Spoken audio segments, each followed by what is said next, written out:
Você sabe o que é plataformização e metrificação? Desconheço os dois termos, é metrificação e qual outro? Plataformização, eu imagino que seja quando tu coloca o teu serviço numa plataforma social, de internet, assim, onde todo mundo pode enxergar. Já outra eu não sei. Plataformização. Já a palavra é uma plataforma, né? Ali.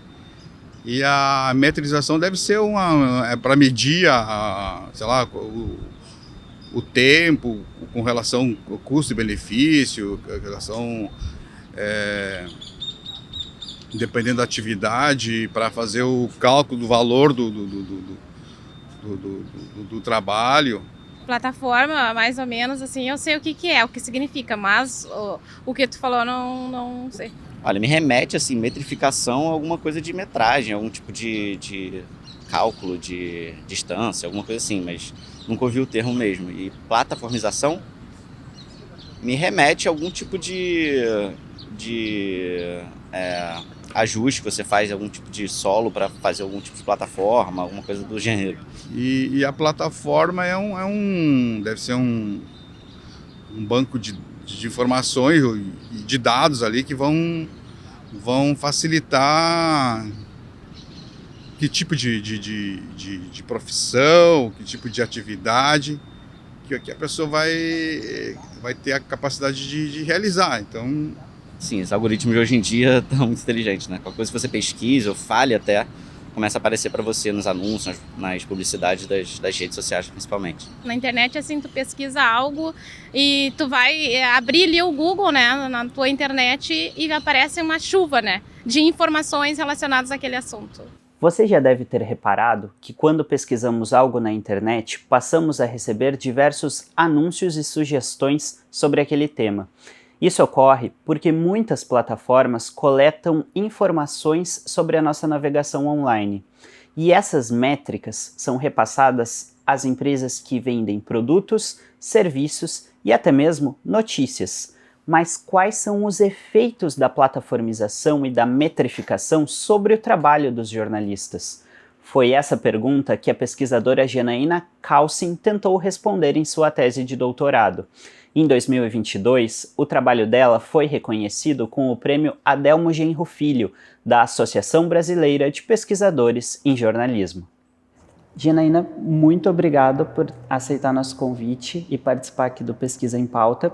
Queria começar já pedindo para que você contasse um pouquinho da sua trajetória acadêmica, né, da trajetória no jornalismo e o que te levou a pesquisar sobre plataformização e metrificação.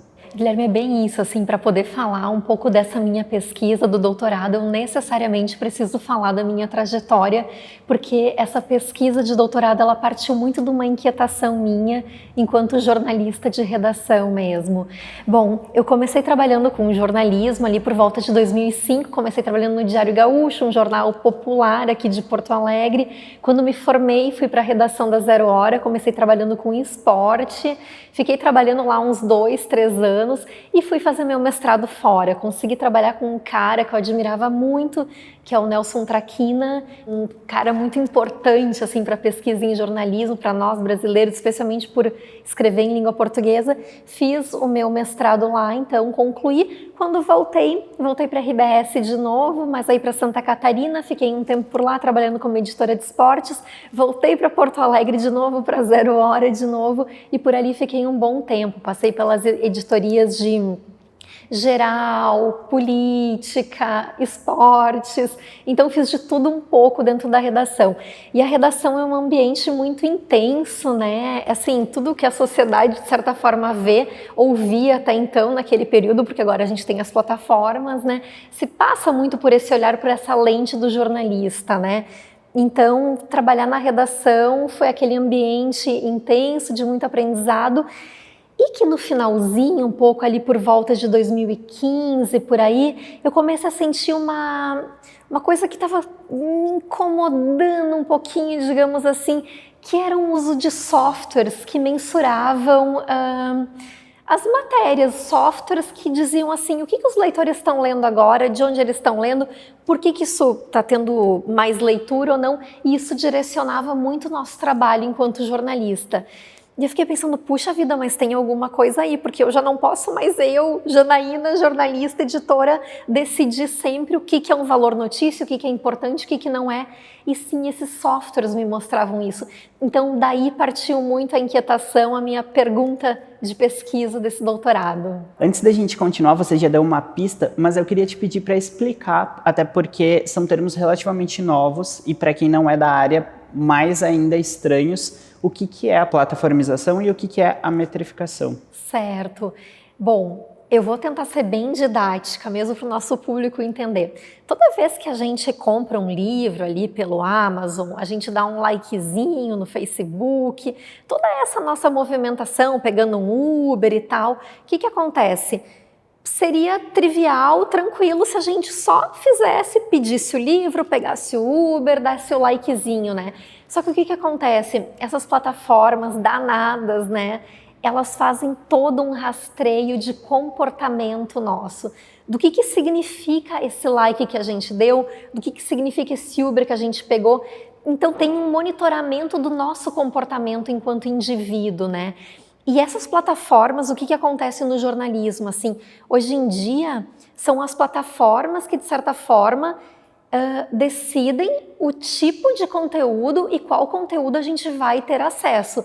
Porque se até então a gente comprava um jornal na banca, uma Zero Hora, um Diário Gaúcho, um Correio do Povo, agora o que a gente menos faz é isso, né? No máximo a gente acessa o site. Mas talvez nem tanto isso, a gente mais é o tempo todo bombardeado por matérias notícias que a gente deveria ler e que são notícias que vêm dessas redes, né? Dessas redes sociais como o Instagram, o próprio Facebook. Tem um algoritmo operando ali por trás que dita, agora tu vai ler isso porque tu tem perfil tal. Porque o que aconteceu? A plataforma já viu que eu dei um likezinho determinado, então ela julga, ela entende que eu vou gostar de ler aquela matéria. Mas será que eu não gostaria de ler outra? Entendeu? Então a plataforma, ela que decide muito por nós o conteúdo jornalístico que a gente vai consumir. E isso é bastante sério, se a gente for parar para pensar, né?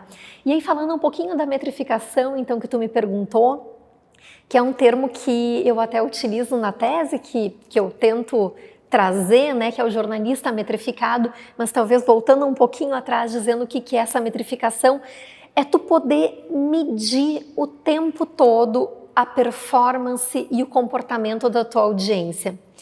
Tipo, antigamente, e quando eu falo antigamente, assim, até a gente poderia voltar até lá na Penny Press, lá no século XIX, né, nos Estados Unidos, já tinham algumas pesquisas para monitorar e tentar entender o que o público tinha interesse, o que ele mais lia e tal. Mas os jornais, a bem da verdade, nunca deram muita importância para isso, e isso a literatura mostra.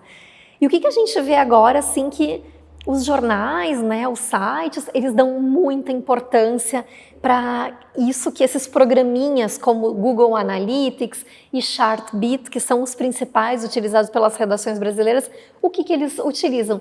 E só para ter uma ideia, assim, dentro desses programinhas, o que dá para ver, por exemplo? Dá para ver exatamente até onde o teu leitor leu uma matéria. Tu pensa, dá para enxergar até onde a gente, sabe, consumidor de notícia, lê um conteúdo. Dá para ver se a gente foi só até o primeiro parágrafo, se a gente ficou no título. Dá para ver de onde a gente está lendo essa matéria, dá para ver de qual plataforma veio, se foi do Insta, se foi do Face, se foi pelo buscador aí do Google. Então, a metrificação é isso, é tu conseguir medir isso o tempo todo, ver o alcance da tua matéria, até onde ela chegou, em qual país ela chegou, quantas pessoas estão lendo, em tempo real, inclusive. Então, isso é a metrificação. Para entender como esses dois fenômenos afetam a produção jornalística, você usou as entrevistas semi-estruturadas com os profissionais como um dos métodos da pesquisa. E aí, a partir dessas entrevistas, você traçou uma espécie de perfil desses profissionais. Então, eu queria que você contasse um pouquinho O que você descobriu? Quais foram as características desses jornalistas que você descobriu? Certo. Então, o que eu pensei assim para essa pesquisa, eu preciso trabalhar com jornalistas, né? Sair um pouco do meu mundinho, Porto Alegre, né? E ir para os grandes jornais. Teria sido muito interessante, é uma das coisas que eu proponho também, trabalhar com veículos nativos digitais, né? Com veículos alternativos, mas eu não tinha pernas para isso, para começar essa pesquisa. Só para deixar bem nítido, assim, já tem pesquisas que estudam isso que eu estava estudando, mas especificamente o que eu queria estudar não tinha ainda. Então eu pensei, vou partir dos grandes jornais, dos grandes veículos que são pioneiros nisso. O que aconteceu? Eu peguei então a Gaúcha ZH, Zero Hora aqui, peguei o Globo, peguei o Estadão e a Folha. Grandes jornais, sim, centralizados, região sul, sudeste, e isso é um gap, digamos assim, do estudo que dá para avançar, ver como acontece no norte, nordeste também. Mas, enfim, a partir disso, conversei sempre com 4 jornalistas dessas redações, sempre jornalistas que trabalham nesse ambiente, né? Trabalham com esses softwares que ficam ali, abrem o computador todo dia, vem o monitoramento e tal. E foram esses profissionais, então, que me contaram sobre isso. Os achados foram um pouco tristes, né, digamos assim. Porque como a gente estava num caráter de anonimato, eu não dizia quem eles eram, tá tudo bem anonimato mesmo, eles podiam se sentir bem à vontade para falar. E o jornalista, ele vive um momento... O jornalista está sempre muito insatisfeito, isso é muito característico, insatisfeito com o salário, insatisfeito com o excesso de trabalho, porque, enfim, né, o mundo não para, o Brasil não para, né, gente, porque, enfim, temos tudo isso, 4 anos muito difíceis, né, e antes, um pouco também já. Então, assim, são jornalistas que me relataram muita preocupação e sofrimento, e quando eu falo sofrimento, é sofrimento psíquico e ético mesmo. Sofrimento assim no sentido de, eu sou jornalista, eu me formei, eu tenho um entendimento do que é valor notícia, do que é interesse público, do que precisa estar no jornal, o que precisa estar no site, mas eu não consigo mais ter autonomia para fazer isso. Porque eu tenho um software ali, eu tenho um programa, eu tenho uma tecnologia, eu tenho uma plataforma que me mostra o que eu tenho que fazer. E isso altera muito a rotina desses profissionais. Por exemplo, se antes, de certa forma, o jornalista, esse profissional, decidiu o que era a pauta, agora, muitas vezes, o programinha ali está dizendo, ó, investe nisso, investe nisso. Posso dar um exemplo prático aqui para entender? Eu lembro de um exemplo, não vou citar a redação, né, mas um jornalista contou. Ele estava na área de cultura e tal, e ele tinha que fazer uma matéria. Sabe o Louro José da Ana Maria Braga? O cara até já morreu, né? Mas o fato era, ele tinha feito uma tatuagem no braço, contando que era uma homenagem para a mulher dele, aquilo, e isso ele tinha que escrever uma matéria sobre isso. E essa matéria foi para a capa do site desse jornal. E essa matéria estava bombando muito. Estava sendo a matéria mais lida. Uma matéria bobinha, teoricamente, sabe? Mas, enfim, tinha um interesse do público ali nisso, que vê bem, interesse do público diferente de interesse público, né? Aí daqui a pouco o editor chegou para ele e disse assim, tem que cavar alguma coisa a mais, cavar um jargão jornalístico, né, assim, que tem que procurar alguma coisa a mais para a gente suitar. Suitar é tu dar alguma coisa a mais. O repórter me contou, meu Deus, o que eu vou dar mais disso, né?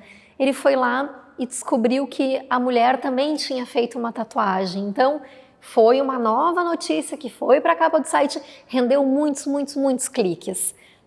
Então, ele não queria estar fazendo aquilo, ele não achava aquilo importante. O mundo caindo, o Brasil desabando, sabe? E tu ter que fazer esse tipo de coisa é dureza, né? Então, é esse tipo de coisa que pega muito. Então, tem essa mudança nesses critérios editoriais, tem mudanças também detectadas assim no papel do jornalista, nessa coisa de decidir mesmo. E também isso, assim, esse sofrimento que vem a reboque de tudo isso. Mas a métrica também não é de toda ruim. No trabalho eu falo um pouco de como ela pode ajudar a orientar, né? Mas não adianta, assim, os profissionais, eles focaram muito, assim, num aspecto não positivo. E se a gente for pensar na notícia, né, na produção jornalística como um resultado final desse processo todo, quais influências você descobriu que a metrificação e a plataformização exercem sobre esse resultado? Eu até criei uma matriz ali que fala um pouquinho assim sobre isso, mas olha, vem de longe, digamos assim, o que a gente acaba vendo no site, sabe? De longe, o que eu quero dizer é o seguinte: já se tem sempre uma reunião de pauta que de manhã cedo o editor de audiência, digamos assim, ele já entra e já vê como é que as matérias performaram no dia anterior. A partir disso se decide um pouco qual vai ser o esforço de reportagem que vai se dar no dia seguinte, nesse dia então, para determinadas pautas. Então, já começa antes da matéria, antes de decidir o que vai, já tem tudo isso assim, o que vai dar audiência, entendeu? E isso é muito sério, porque a gente tem um compromisso com a verdade e com o interesse público no jornalismo. E isso já muitas vezes fica um pouco escanteado em razão disso, dessa necessidade de ter esse clique nessas matérias. Bom, a gente tem isso, né? O jornalista muitas vezes já é direcionado para uma pauta, então, que não se acredita muito, mas se sabe que vai ter uma audiência forte, grande. Muitas vezes o que acontece? A gente já vai botar um título nessa matéria, depois de apurada, feita, que é um título que a gente chama de clickbait, que é um caça-clique. Quantas vezes a gente não entra numa matéria que tem um título curioso e tudo mais, e vai ali e o conteúdo não entrega o que diz, o que tem na matéria. Os jornalistas também, eles acabam, de certa forma, até explorando alguns temas e usando alguns termos bem feios, assim, digamos, só para, como, por exemplo, bunda no título, a bunda da Anitta, uma coisa assim, né? Para poder ter esse caça-clique também. Então, assim, são dos mais variados tipos, assim, e até na própria apuração também tem uma pressa, uma rapidez para agilizar as matérias, para publicar, né? Porque tu tem que ter um fluxo de publicação, tu tem que ter um número X de matérias publicadas, que tu nem sempre consegue ouvir tantas fontes, ou às vezes nem ter fontes nas matérias. Então, tudo isso, assim, é um ecossistema muito complexo. Sim. A gente consegue traçar, por exemplo, um paralelo entre passado e atualidade sob essa ótica da plataformização e da metrificação e dizer qual foi a principal mudança de antes para agora no processo jornalístico? Assim, eu não sei se eu saberia, eu vou dar uma opinião, talvez, assim, porque tem muitos estudos que falam sobre isso e diferentes visões, né, e tudo mais. Mas eu fico pensando, por exemplo, lá em 2005, quando eu comecei numa redação de jornal, né? Olha que curioso, que engraçado. Naquela época já tinha o digital estava começando, engatinhando. Sabe que o jornalista do digital, ele era menosprezado, ele era um jornalista menor. O jornalista que tinha um peso, assim, que era mais valorizado, era o jornalista do papel. Aquele que escrevia, que assinava, que tinha o nome dele ali. E hoje em dia, né, o que vale o papel? Quem é que consome o papel, né? Então, assim, o jornalismo digital, ele tem um peso muito grande, né? Mas o que acontece dentro disso tudo, assim? Eu sinto que tem uma mudança de um perfil de jornalista nisso tudo também, um perfil de jornalista que teve que se adaptar muito rápido a essas transformações também. Talvez a primeira coisa que eu falaria, assim, seria esse jornalista que tem que saber lidar com o tempo, porque o time das coisas, o tempo de um jornal impresso para um jornal digital, ele é outro. Tem vezes, por exemplo, que assim, tu só coloca um título da matéria, um primeiro parágrafo, digamos assim, tá rolando um incêndio de grandes proporções no mercado público, tá? tu tem que dar aquela notícia porque as pessoas já vão procurar no site. Tu coloca ali no teu título, incêndio de grandes proporções no mercado público de Porto Alegre. Coloca um paragrafinho, daqui a pouco tem mais informações. Como é que tu vai fazer isso no jornal impresso, né? Tu tem que esperar, a máquina fica rodando e parando o tempo todo para tu atualizar aquela informação, mas tu não entra só com um parágrafo num jornal impresso. Então, assim, é essa agilidade, é tu saber que daqui a pouco tu não consegue trabalhar com tanta fonte, que tu vai ter que trabalhar aos poucos e tu vai ter que trabalhar muito arduamente para conseguir aquilo num curto espaço de tempo. Então, eu entendo, assim, que o jornalismo digital é essa loucura do tempo, sabe, dessa agilidade. Não tem como tu não ser muito rápido em tudo. O jornalismo, ele exige isso hoje. Não que antes não tinha que ser, mas era um tempo, era um time diferente para as coisas. Talvez como principal isso, não sei se isso, mas que eu enxergo é isso. Falamos de passado e aí eu queria falar de futuro. A Janaína, que pesquisou durante todo esse tempo essas temáticas, enxerga quais perspectivas para o futuro? Uma intensificação desses fenômenos ou, digamos, uma estabilização onde o jornalismo vai se adaptar melhor a eles? Que pergunta difícil, Guilherme. Essa pergunta é complicada, mas eu vou tentar, assim, falar um pouco também a partir dos meus achados e dos autores, né, que eu tenho lido e pesquisado. O jornalismo, ele é muito dinâmico e o jornalista, ele é um cara, uma figura, assim, que está em constante inquietação, sabe? Se eu for conversar hoje com um jornalista muito das antigas, as reclamações dele vão ser muito parecidas com as reclamações dos jornalistas atuais, sabe? Mas, de qualquer modo, assim, quando a gente pensa no jornalismo em si, quando eu penso nessas lógicas das plataformas, talvez, e dessa metrificação, eu não vejo uma perspectiva tão boa, sabe?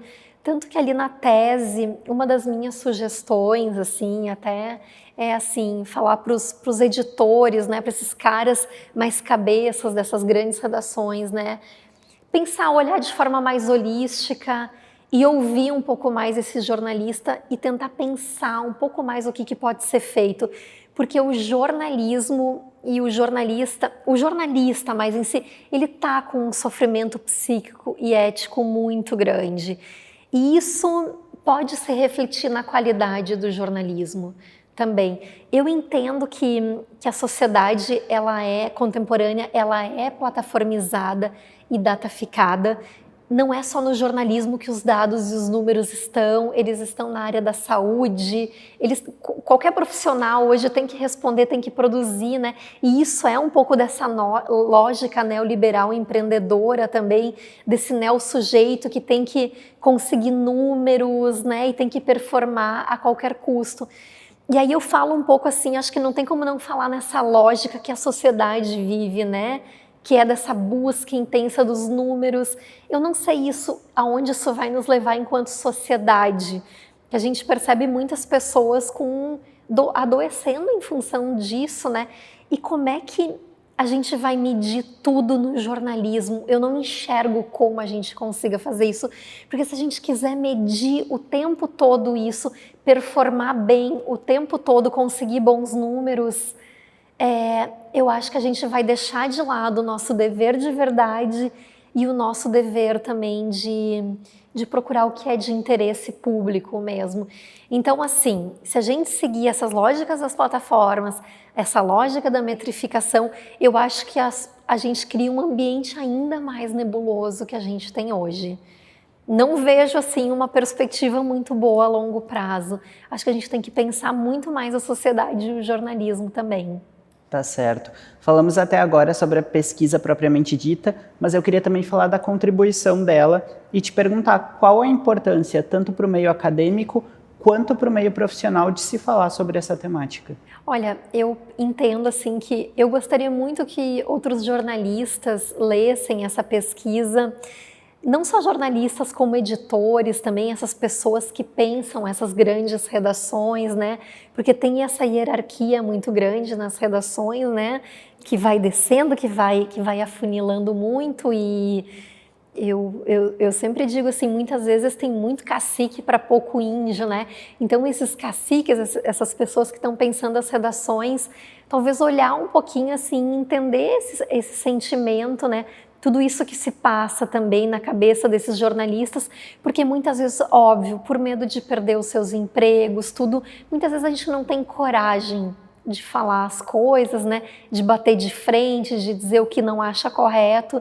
Então, daqui a pouco ali pelo trabalho se tem um pouco essa perspectiva também desses trabalhadores mesmo da informação, né? E os outros jornalistas, se eles forem ler, talvez eles se identifiquem e tenham alguns insights também, né?